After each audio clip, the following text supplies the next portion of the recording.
চল না ভাই, আজান তো শেষ হলো, নামাজটা পড়ে আসি। আজান দেশে তা কি হয়েছে? রোজার মাস আইছে বলে কি ফেরেশতা হয়ে যাবি নাকি? আরে আমাদের কি এখনো নামাজের বয়স হয়েছে নাকি? আগে লাইফটা একটু এনজয় করে নে, তারপর নামাজ পড়িস। আরে নামাজ টামাজ পরে পড়বানি, আগে একটু গেম টেম খেলে নি, আড্ডা টাড্ডা দিয়ে নি।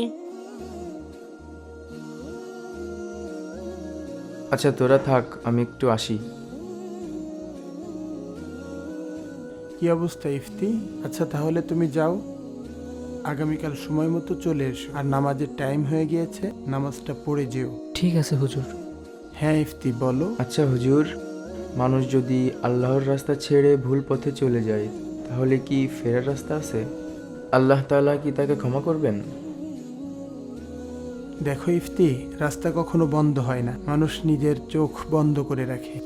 আর রমজান শাস্তি দিতে আসে না, রমজান আমাদের জন্য সুযোগ নিয়ে আসে।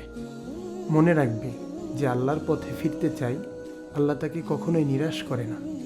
আচ্ছা সত্যিই যদি তুমি অনুতপ্ত হও, তাহলে 2 রাকাত নামাজ আদায় করে খাঁটি মনে তওবা করে নতুন করে শুরু করো।